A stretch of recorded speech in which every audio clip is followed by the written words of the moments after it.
Hey, this is Dominic, and this is your home for the cutting-edge conversations on optimizing your personal performance, lighting up your sex life, and living a purpose-driven life of your own design.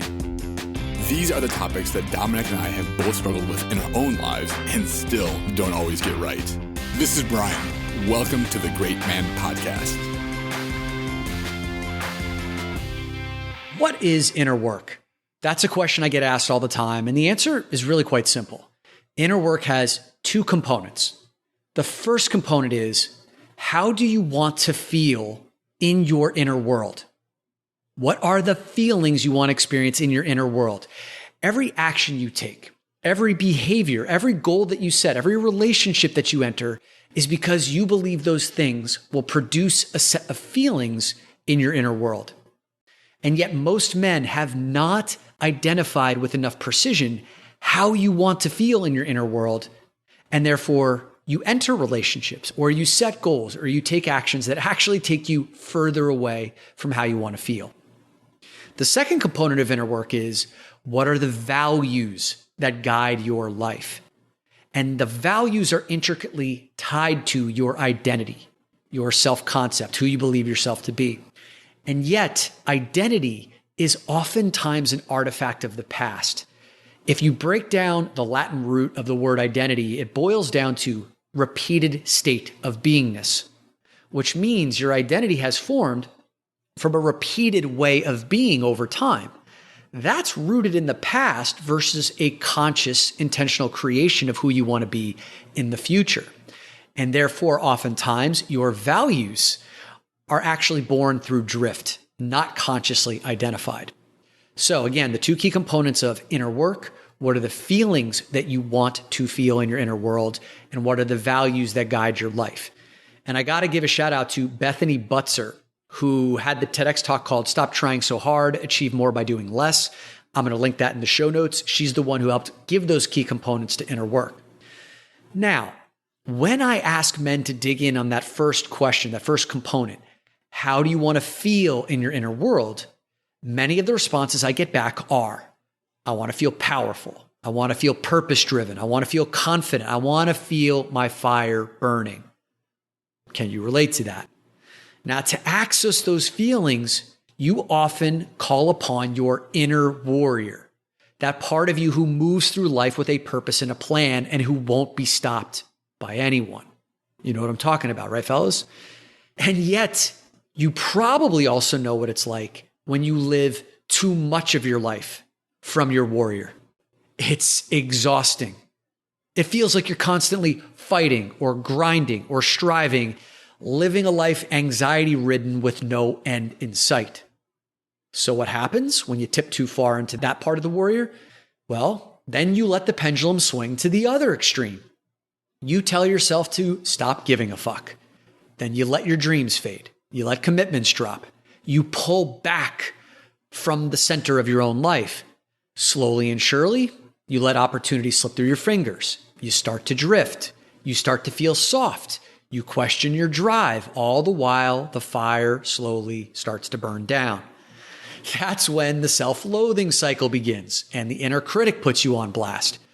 And then soon enough, the guilt kicks you right back to the other end of the spectrum in full warrior mode, where you begin that boom bust cycle all over again.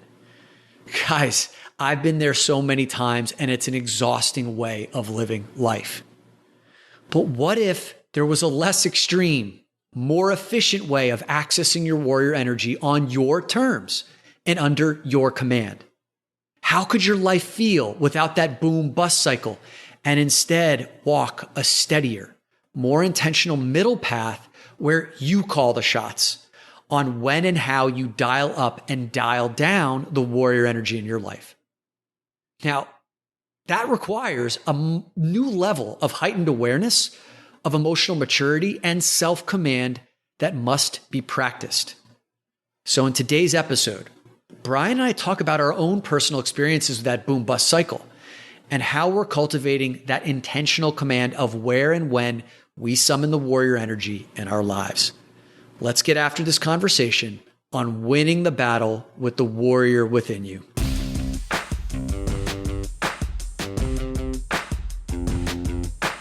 Hey man, so good to be back in the saddle with you again. I mean, we've been like two ships kind of passing each other in the night for the past number of weeks. I've been Costa Rica. You've been on the West Coast. We've been doing a lot of solo episodes just to kind of keep the show going. But man, it's been something I've been looking forward to, is finally getting back on the horn with you, man. So good to see you again. Yeah, in this sort of setting too, where it's like, let's have a convo about something that we feel is relevant and let it flow. So one thing I wanted to give you an update on in terms of adventures and where I've been. And the reason why I'm bringing this story up is because on one of our more recent episodes where we did a conversation about 4 spiritual lessons that I learned from my special needs sister, the last lesson was different is beautiful. And you kind of took that opportunity to be like, hey, Dom, you know, one of the reasons why I love you is because of how weird you get and all the weird shit that you do. So I've got another one to add into the mix. Fantastic. So when I was in Costa Rica hanging out with the military vets, and I got some more to share about that today, one of the guys in the group was telling me that I absolutely had to go try a coffee colonic. Oh, God. Do you know what a colonic is? I imagine it doesn't go in your mouth. It goes in the other orifice. So for anyone who's never done a colonic before, it's basically like you get a tube, insert it into your rectum. I don't know if it's like 2 tubes, because one is sending water up into your system and the other thing must be like sucking it out. So there's like a irrigation system and a vacuum at the same time. And this particular colonic also has like coffee that gets sent up in there after the cleaning is done. And I guess the reason why colonics are popular is because over the course of time, all sorts of stuff that hasn't been digested gets stuck in your digestive tract. And I've seen some studies and research that like at any point in time, you may have up to like 5 pounds of toxic poop just stuck in your large intestines from like years of whatever. And that has an effect on your ability to digest and your energy levels and maybe gas and all the stuff. So I'm like, okay, that's enough for me to go and try this mini adventure. Yeah, not a bad sale there. Not a bad sale for sticking coffee in your ass. So dude, I go to this place called Colon Therapy in New York City, and it's kind of a vulnerable thing for me. And we've talked on this podcast before about things going in my butt has not been a natural, it's been something that's like I've avoided for most of my life. And so I'm like, okay, here's another adventure and just overcoming that. So I get there and there's this like not unattractive woman who has asked me to disrobe from like the pants down and puts this like, you know, little sheet over my lower half. And then I lay on my side and she gently inserts this thing up my rectum and then proceeds to sit there with me for 45 minutes. Like I'm lying on my side. My back is turned to her. She's sitting there as this water is going up into my large intestine and then just sucking all this stuff out. Right. And so I'm sitting there and it feels like a workout, but I'm also feeling like I'm doing something good for myself. Wait. What feels like a workout? It's surprisingly a lot of work to take that kind of water that far up into your large intestine while the stuff is like getting sucked out. You do different types of workouts than me. This is amazing. Okay, keep going. Dude, it's not a massage. You know what I mean? You're not sitting there like in this relax. I felt constantly like kind of in this tension and release. And then she says to me, I swear to God, she goes, Dominic, if there were a competition for how much shit could be leaving your body, you'd be winning. She's like, you'd be winning. And now all of a sudden this competitive part of me is like, damn right, I might be winning. Like I took that, like I have the most compacted shit. Yeah, but now I have like pride in how much is coming out of me. And she's winding it down. She thinks it's over. And she's like, all right, okay, I think we're about done here. And then the biggest flood came through. And she's like, oh my God, this is like the grand finale. If there was any doubt about who's got the big, you know, and she's like, you're the winner. And I walked out of there feeling, I don't know how I felt. There's a part of me that felt violated. There's a part of me that felt... Did the coffee go in? So yeah, that part goes into the last. Quite honestly, I don't know exactly what the coffee does. It all feels kind of the same. It did. It's kind of like having an unrefined palate. You know what I mean? If like you've never drank wine before, she just kept asking me, like, how does this feel? I don't know. This is a woman that's in the right job. She seems passionate about these colon cleanses and has clearly seen enough of them to judge. Yeah, she did. She did. I kept asking her, I'm like, how does this compare? How's this compare? She's like, you've got so much. And she's like, thin people sometimes have the most fucked up colon tracts. And I'm just like, well, honestly, there was this part of me that felt prideful about how much stuff was in. Anyway. Now, how often are you going to do this? This happened like 2 or 3 days ago. I do feel lighter. It feels like, and I don't know if this is the placebo effect, but I've been struggling recently with, after my workouts, I feel abnormally tired and sore. And I went and took a Gina DiNapoli class because she's back here in New York City again. I took an abs class the day after, and my body hasn't been sore at all. And her classes are fierce. So I don't know if that's placebo effect or if there's something happening where my body's now digesting nutrients in a way that they weren't before. That's to be seen. So I'm going to wait a couple of more weeks, maybe a month or so before I consider going back to another one. Well, shout out to the guy that gave you the recommendation for cleaning your colon. Thank you for that. Yeah. And if anybody's looking to lose 5 pounds or more, if you're Dominic, then hit it up. You know, there's like 8 guys listening to this podcast right now. They're like, now I know where to get butt play for free. Or legally. Not free, but legally. Got it. I don't know. I'm not one of those 8. I don't know if Maybe I am one of those 8. I don't know if butt play is illegal, Bri. Well, if you're paying for it, I feel like it's illegal. That currently in the sex world's landscape, I think it's illegal. Is it really? Ask Kraft. Who's Kraft? Robert Kraft? The owner of the, the Robert Patriots. Kraft. Patriots, yeah. Yeah, I'm sure. Yeah, if you're going to a massage parlor, quotes right for that, yeah. When you stick a tube in your butt, you throw some water in it, it's legal. A finger with no water, illegal. It's a very fine line. It's so weird with all that stuff. Yeah, it's really weird. So weird with all that stuff. Okay. So let's see how we transition this conversation into the topic that I think a lot of men can really resonate with, which is about this part of you, this warrior archetype. And we've talked about the warrior archetype before, from King, Warrior, Magician, Lover. What role does the healthy warrior play in your life? And it seems that a lot of men kind of like oscillate between the sadist warrior, the guy who's like hyper aggressive and dominant, take no prisoners, lives a life of no pain, no gain. There's not a lot of pleasure and joy or self-care in that way of living. And then there's that other end of the spectrum where it's kind of like, well, I'm just going to relinquish the warrior altogether and be passive and be heavily into my feelings and heavily into my emotions. And we find a lot of guys kind of overcorrect into that space once they start doing this inner work. And it can feel confusing. So, Bri, I know you kind of have a real life story about how you've been feeling these last few weeks. And why don't you jump in here and kind of share where you've been at? 'Cause I think it provides us a good jumping off point.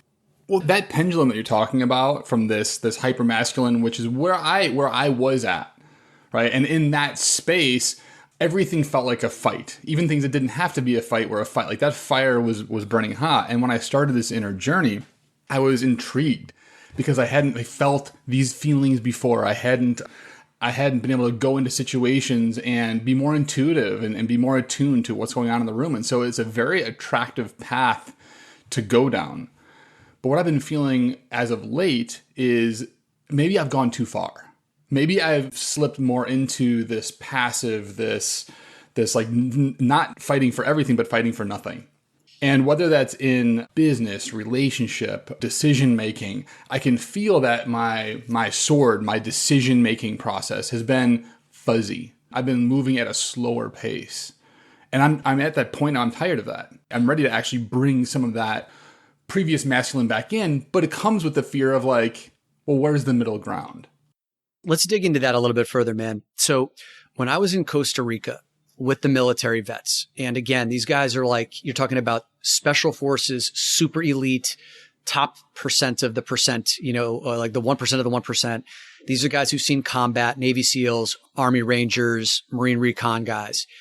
And when I was around this group of men, it was an experience about being around men and an energy of men that I haven't been in a while.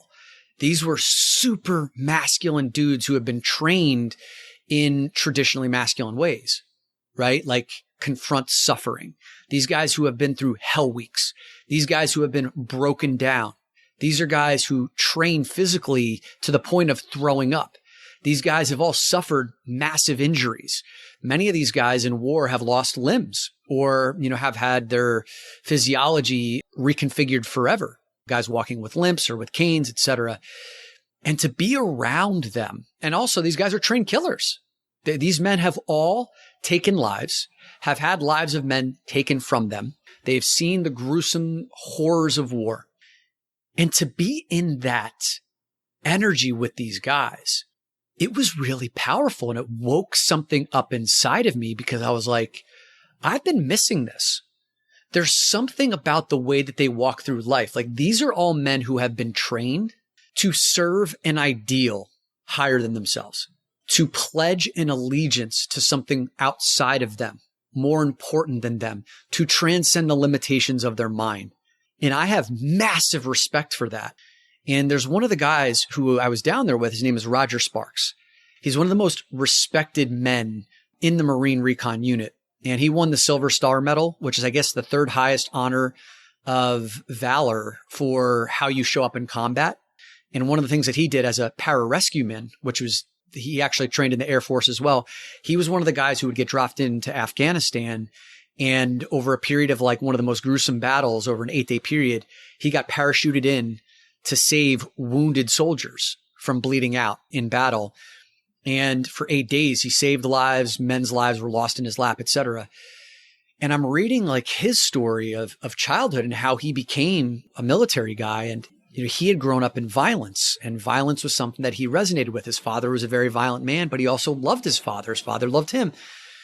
And I got a chance to just see and be around a group of men that know how to put the everyday whining and complaining and the self-loathing off to the side. And there's something attractive about that. But I also had a chance to see the shadow side of that, because the reason why we were down there is because many of these guys have PTSD from their time in battle and war and grief that they haven't shared because they've been taught that that's weak, right? They've been taught that that's not manly, or like you've been said before. Yeah, you said your father said, half the people don't care if you have problems. The other half of the people are happy that you had them, or that you have them. So they keep a lot of stuff inside, and that causes a lot of inner torment. So bringing it back to like your story about kind of this pendulum of, I grew up in this hypermasculine environment. You fought for things you didn't have to fight for. Finding this other world of emotions and feelings and dropping into that and self-care and maybe giving yourself the benefit of the doubt felt good for a period of time. But now maybe opportunities are slipping by, and you're starting to feel like you're not fighting for anything anymore. And that can feel soft, right? And so what's coming up for you now as I share that? It can feel soft. My story here is not of Costa Rica ayahuasca and Navy SEALs, but it is about a great TV show. If you haven't watched it, it's called Ted Lasso. It's on Apple TV. 5 people recommended that I watch this show, and it's not a show I would have gravitated towards naturally, but I watched it, and it's a great show. I just watched only the first season. What I found interesting, and Dominic, that spark that you talked about after hanging out with these guys and watching this show, it was one of the first times in watching some sort of entertainment that I felt like something was missing in my life, because without giving away any spoiler alerts here, Ted Lasso is this inner work positivity guru coming into this hyper-masculine space of European soccer. And the show is really about the conflict of those two things. And what I missed when I saw the show was this camaraderie, this physicality of what was required to be a successful soccer team, or let's say a professional soccer team. And man, I miss that. And so when you talk about these stories of these Navy SEALs, of these military guys, when I look at this soccer team, what's really clear to me is that their mission, or the thing that binds them together, is very, very clear. And when I played sports, it was the same thing. We went through the grind together. We had each other's backs. There was a ton of camaraderie, and the mission was really, really clear on what we had to get done. And I think in my life, and as guys get older, we start to lose those opportunities to have camaraderie and build together or go through it together. And I've seen that. I've seen some grandfathers, not my grandfather, but some grandfathers I've talked to recently, where their life becomes more passive. It becomes more about like, let me just sit back and kind of go with the flow here and everything else. And I tell you what, that can feel good and has felt very good for me. But I'm ready for something more. I'm ready for that camaraderie that I was missing when I saw that show. Let's talk about the camaraderie part of things, because I grew up as an athlete too. And there's something really powerful about going after a shared mission like you're talking about, and then everyone stepping up, even when you don't feel like it, going to practice when you don't feel like it, having to play a game when you're not feeling at your best. I remember playing with flu and, upset stomach and having diarrhea, playing like all the games in the worst of conditions because your teammates are counting on you. And I think about Michael Jordan and like his epic flu game where he was like collapsing on the side of the court, but, willed his team to a victory. I don't know if it was like in the NBA finals or not.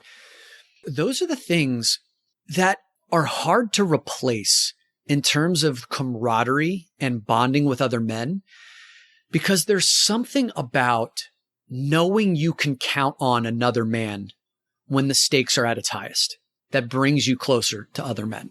And that only comes through like a certain level of adversity and challenge.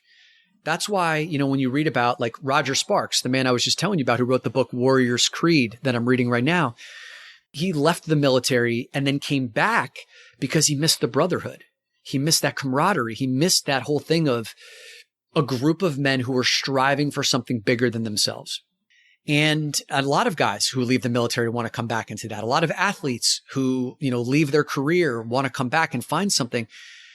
And so for you, Bri, as you're kind of going through your life right now and your pendulum has swung too far into like the feeling space, into the emotional space, the self-care space, what are the feelings that come up for you when you start to kind of like, relax and not have anything in your life that you're fighting for? I'm happy that I've gone through this journey and maybe the pendulum's gone too far because I have new tools. Before, if I was feeling something, I wouldn't know what it was. I was just frustrated. I was angry. The fire would burn hotter. Now I can look at this and say, oh, okay. I feel less energy where I'm at right now. My fire is not burning nearly as hot. But I also feel fear that if I become that directed, that warrior, that battler again, that I'm going to lose some of this. I'm going to lose some of my sensitivity, some of my emotional connection, some of my EQ. And so now I can deal with that. I know that that's there. And so what I desire now is, before the fire was turned all the way up, think about a grill, right? Like the grill is turned all the way up and it's always out and it's always burning hot. Yep. And then somebody turned the grill off. There was no fire.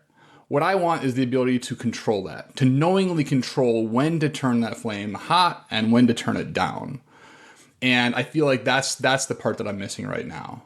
And that I'm trying to figure out what are those places in my life. When I make a commitment to myself, am I going to keep it when it comes to working out? When it comes to deadlines for works, even though I'm running my own business, can I hit those no matter what? Right? Those are the sort of things that in a group, whether it's sports or military, like we do and we stick together, but it's so easy to float. It's so easy to drift while on my own. Yeah, man. What you're talking about is stepping into a new level of maturity, right? Because for many parts of our lives, we go at one speed, and the speed that you were taught was from an early age, hypermasculinity.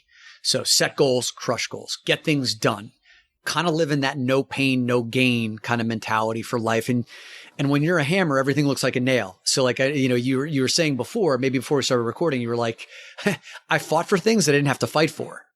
This is where I like to throw some rocks at like the prevailing David Goggins mentality. And so David Goggins, if you don't know about him, Navy SEAL, and he's considered to be the toughest man in the world. And I have loads of respect for this man. He's a freaking hero, and he's the epitome of perseverance and how far you can go as a man. But I think I may have mentioned this on the podcast before. He had this Instagram post where there's this picture of his hand that was completely lacerated. It was bleeding right across the palm of his hand. And he said, I did another 100 pull-ups after this picture was taken. My hand was lacerated. And his quote was, your willingness to endure pain shows how much you want it. And then there were like hundreds of comments from men going like, yeah, that's how it's done. You got it. It's right. Now, there is a time and a place and a context for where that's true. Now, Goggins trained as a Navy SEAL to protect our country from the most horrible of enemies and wars and situations where if he found himself in something where he was going to be tortured or had to endure something painful, I'm glad that he went through that kind of training. I'm glad he can do an extra 100 pull-ups after lacerating his hand because he's going to need that kind of metal.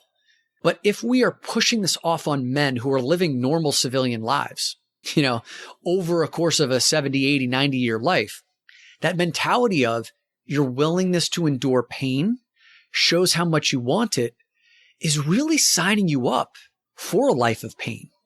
And my thought process beyond that is like, if that's his point, my counterpoint is, if you believe that enduring pain is a prerequisite to getting what you want, then you are signing yourself up for a life of pain. That story pisses me off because I've been there. I shouldn't say I've not done 100 pull-ups after my hands were lacerated, but I've pushed too hard. And you know what? I wound up having back surgery. I wound up having a hernia, because I pushed too fucking hard. I've stayed with a business that I shouldn't have stayed with for an extra year and lost a ton of money doing it. Right? There is a point in time where we have to be attuned to what we're actually feeling and cut it the fuck off. Right. And say, no, this is enough. This path actually is just a dumb fucking path to go down. I again, respect Goggins and the message and everything else, but at some point we have to be more attuned than to just keep pressing, because I tell you what, it could be a very painful and short-lived life for that matter if we're not attuned to that. I feel your warrior energy right now as you're talking about that, right? So there's something fire, I can feel your fire there. And you're right. It's, if we just keep pushing this one-dimensional approach to guys, no pain, no gain, enduring pain shows you how much you want it, then guys are kind of signing up for a struggled life where everything is burdensome. Everything's overwhelming. Everything's a grind. It's a heavy life. And so that's one speed. That's kind of like you were talking about the analogy of the grill being turned up all the way. And then once men kind of get fed up with that, then they find themselves in these inner work circles. And now we're overcorrecting, and now we're going into this, let's just feel what we're feeling. Let's give yourself an opportunity to just not do anything. Instead of doing, let's just be. And you wake up in the morning and you're feeling not ready to go.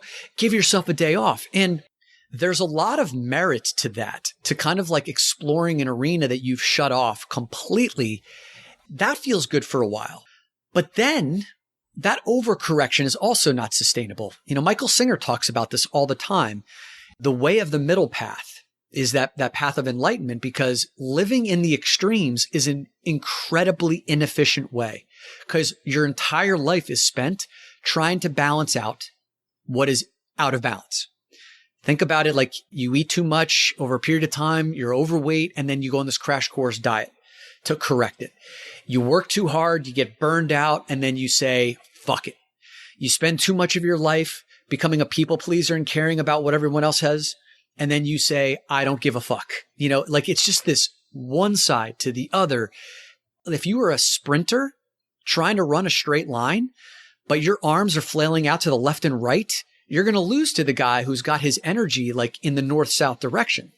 And so what we're talking about here, I think you said it perfectly, is I want to choose what temperature my grill, my fire is burning at. And I want to choose the contexts in which that happens. That's power. And that's also going to require more awareness, because it's much easier in the short term to just be an on switch or an off switch. It's very different to constantly be calibrating to what temperature do I want to be burning at. And to make this very real, I can tell when my fire gets turned up, I can feel that fight come in. My fear associated with that is that it's going to be out of control, that I'm not going to have the ability to turn it back down or to control it in a way to use it for the things that I actually want to use it for.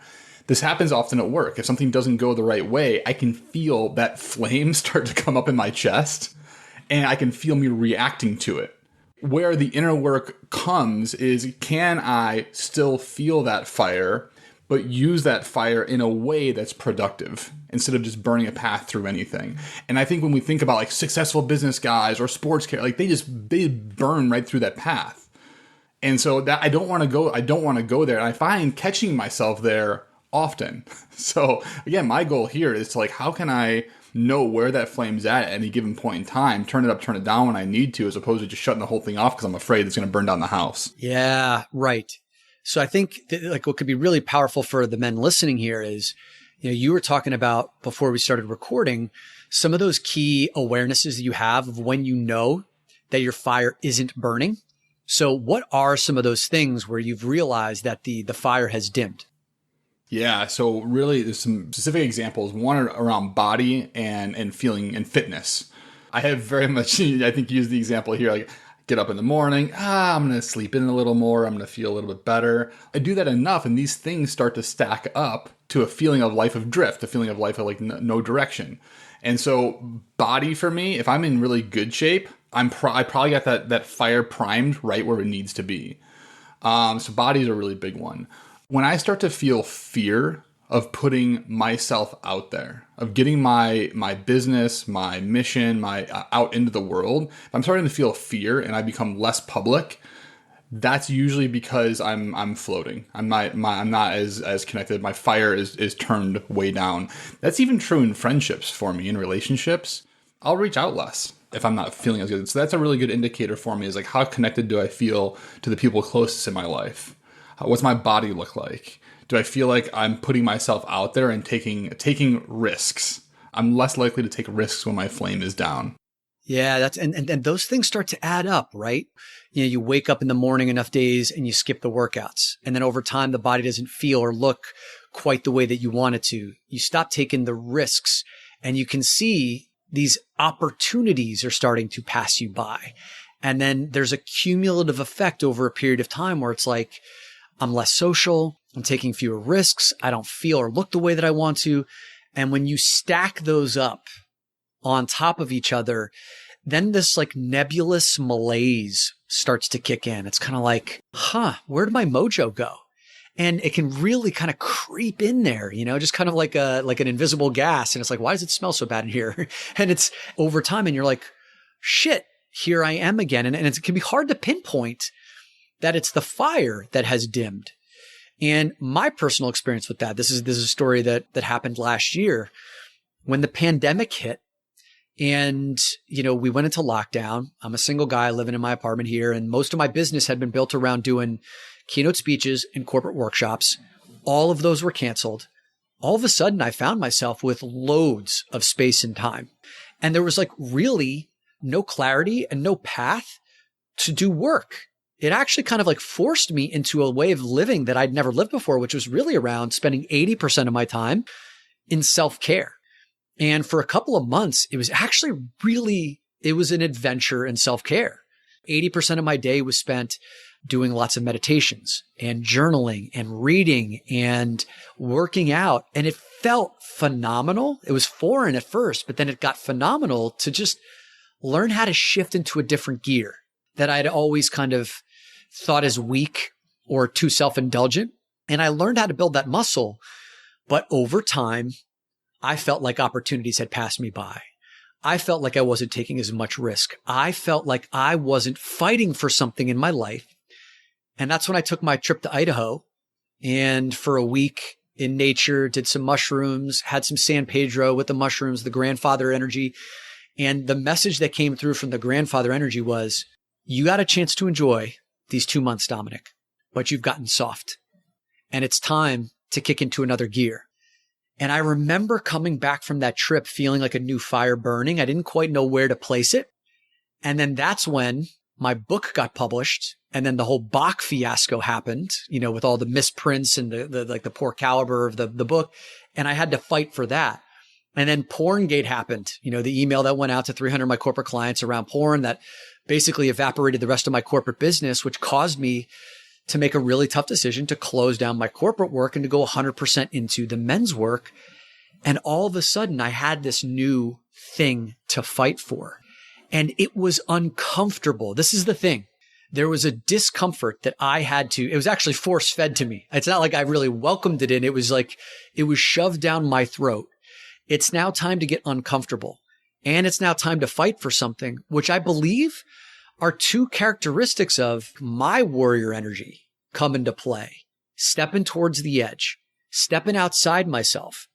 And when that happened, my fire started burning. My warrior came to the surface. Every morning I woke up with a new level of intensity, and it was chosen, right? Like I got to choose. And that felt really powerful for me. It's awesome. And I remember you coming back from that trip, and I was like, something is lit in you. I don't know where it is or what it is, but you're rearing and ready to go. And thank God, right? Because you had a lot of energy to deal with that adversity. You let the flames burn something. I noticed when I'm in this sort of energy, this more passive sort of energy, I hear different voices in my head. And oftentimes when I'm sitting in this sort of energy, that voice is one of victim. It's one of like, oh, like this happened to you and you can't do this because of that. It's a lot of excuses. And so like that dude, like, I don't like that guy. Right. That guy can't deal with things like writing a Bach or dealing with Porngate or trying to do big things in the world. Yeah. You know, I was reading an article about this guy, Michael Bender, who's written a couple books on Trump. And after his first book came out on Trump, he thought that was the last time that he would ever talk to Trump because it was not a favorable book. Michael Bender decides to write another book about January 6th, and the Trump people heard about it. By the way, for anyone who doesn't know January 6th outside of this country, what happened then? Right. So this was the attack on the Capitol building that was done largely by Trump followers. And so Michael Bender is getting ready to write this book. Trump people reach out to him and say, hey, Trump would like to do an interview with you. And he's like, really? Like he wants to talk to me after the last book? Sure. Let's have a conversation. So he meets with Trump. And basically what Trump said was, I don't care that it was negative.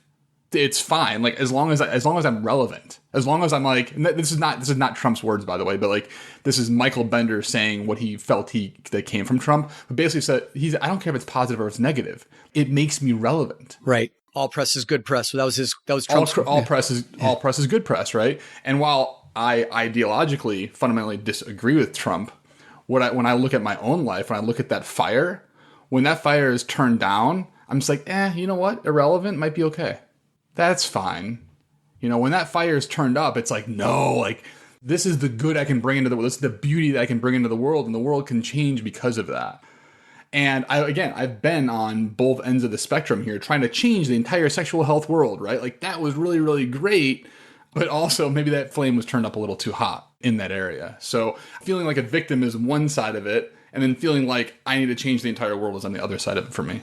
Right. And this is where I think the men's workspace really needs to take a look at itself. And you and I need to take a look at ourselves too, because we're obviously in the space and we tend to talk about what's alive in our lives. And, you know, when I look at some of my own social media that I posted over the past number of months, and I've actually stopped posting over these last 2 months to just kind of like really take a real hard look at what I've posted.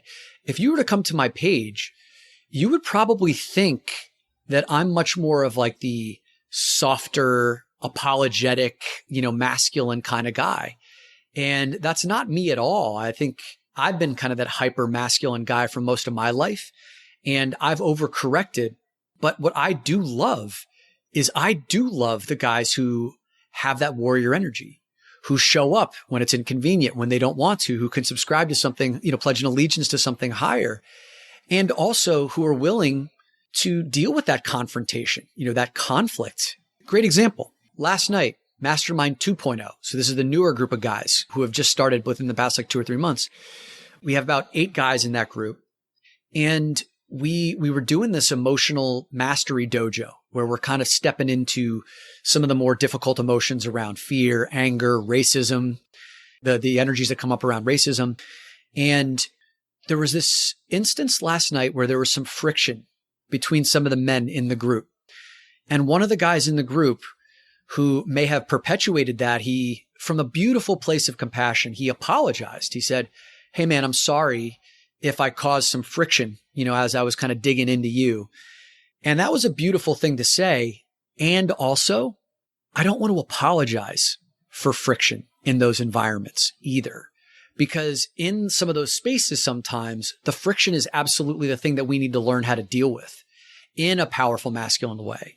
You know, sometimes those sharing circles with men can get so soft, can get so apologetic. You see this with our men's group sometimes. It's kind of like, if I share a withhold with you, it's like, Brian, I was upset that you were late. It's almost always followed by this apologetic, but I love you, dude. I love you, dude. And to me, that feels like there's something about apologizing for or softening this, not like this thing of holding you to a higher standard where I shouldn't have to. You know, it should be like this is how I felt and I'm going to say it. And you fucking know I love you already. So it doesn't need to be softened up. But we do that sometimes in that space because I don't know, like this apologetic thing keeps seeping in that I want to take a closer look at. There is a group called the Conscious Leadership Group. I've mentioned them before. It's run by Jim Dethmer. And one of their tenets of leadership is that leaders don't often apologize. And one of the reasons they don't often apologize is because if you're really in that leadership mentality and you're moving things forward, then there was a reason that you did something. And maybe you didn't meet a commitment. And you can say, like, I'm going to meet this commitment next time. This is what I'm going to do.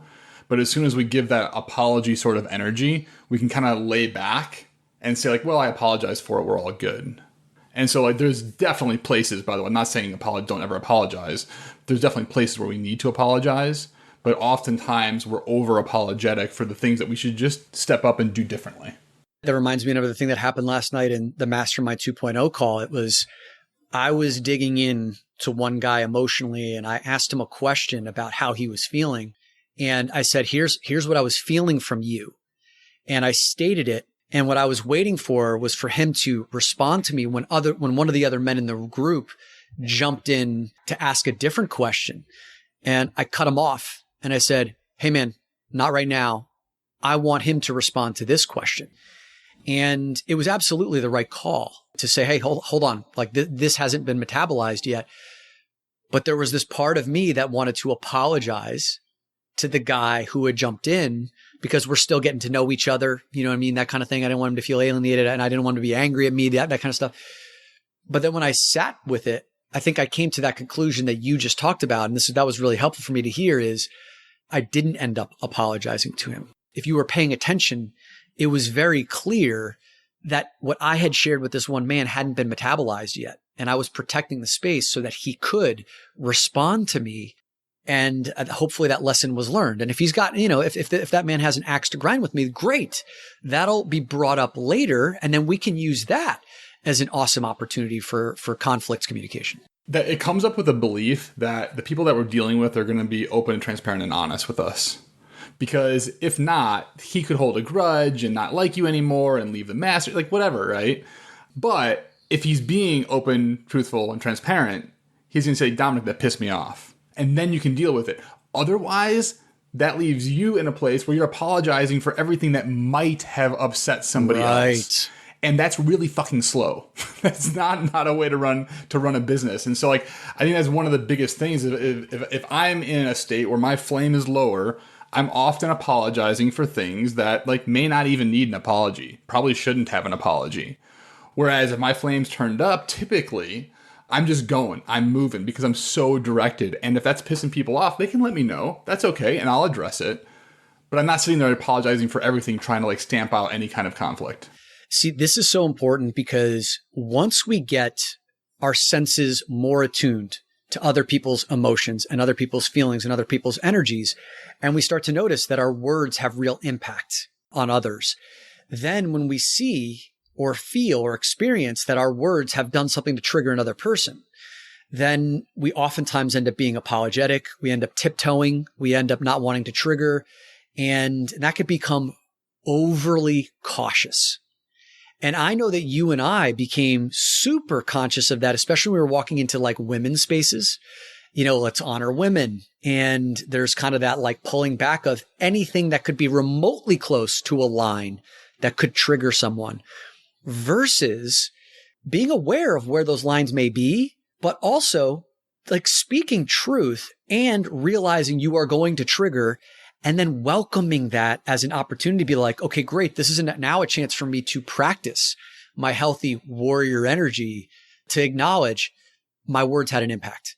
And also, like, I feel convicted in the way that I not only spoke my truth, I can also apologize with power, like where I can also, acknowledge you with power and navigate that new conflict for a deeper understanding, which is very different than becoming overly cautious of never triggering, never stepping over a line where you may disempower yourself. We've been in those situations before where we saw guys. I remember one particular time we were at an event for the women in sex tech, and they were doing an interview on a stage, and the two guys that were hosting the interview were awful.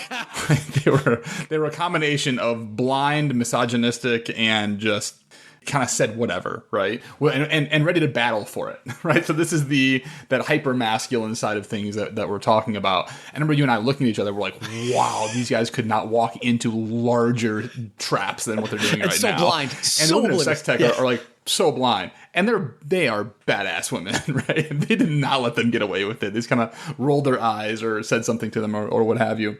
The being blind and just walking in is not okay. But to your point, I often felt in many of those situations where like I felt something, I wanted to say something, but I found my voice not there, or I didn't speak it because I was afraid of pissing someone off or upsetting someone. The number one piece of feedback that I get from people in some of these inner work circles from good friends is they say, Brian, I wish I could hear more from you. I wish you would bring more of what you have like openly to the group. And I can even say more that to the world. And when my flame is turned down, right, I present less of myself. And so I think this is the balance that we're talking about. We don't want to be the blind guys on the stage, but I also don't want to be the guy that doesn't say anything. And I think this is where, you start to hear some really passionate voices about the femininization of men. These are the people who kind of like condemn men have lost their spines. Men have become overly feminine. And I think that anger I think the way that it's expressed is unhealthy, but I can understand the root of what they're trying to get at. And it's what you're talking about is like, you're not speaking your truth. You're holding back. And as we're talking about empowering yourself, it's finding your voice. It's being unafraid to speak, or maybe there's fear, but you're going to speak it anyway. And then you have the tools and the skills to be able to navigate some of the ramifications of that. If there's disagreement, if there's argument. And what I'm finding is that there are too many men who are those sadist warriors who only know that one speed of grind, hyper-aggressiveness, confrontation, conflict. They're the ones who are comfortable in that space of saying all the shit, triggering other people, not caring, and battling. And they're the ones who are giving guys like us a bad name because we've become too cautious. And we're not the ones who are getting in that arena and showing that conflict can be done much differently, that we can actually have a spine and speak up and disagree with someone else who we trigger and still maintain a semblance of respect. So one of the things that I'm committing to, after this podcast is over is, and I think that visual that you gave me of that grill, what's the dial for my fire and how am I going to turn it up? And I want to choose when. I do want, and I do aspire, my great man, he knows how to speak. He knows how to handle blowback or being triggered by others. And there's a freedom in that. To the liberation of being able to say what you're going to say, knowing it's not going to land well with everybody, but having those skills to deal with it and trusting that I have that when the time comes. That's the man that I aspire to be. All right, fellas, hope you enjoyed that conversation about winning the battle with your inner warrior. And in today's call to action session, I'm actually going to change it up a little bit. It's been a while since I've asked for you to pop a rating or a review on Apple Podcasts to let us know how it is that we're doing. And it's probably been 3 or 4 months since I've asked for that. Your ratings, your reviews allow someone who's new to the podcast to come in and to say, this is a podcast worth listening to. And Brian and I take very seriously the feedback that we get and the episodes that you enjoy. So please head over to Apple Podcasts. I'm going to link it in the show notes at the top so you can leave a rating and review and let us know what you're loving about the show. Or if you've got an opportunity for improvement, we're here for it too.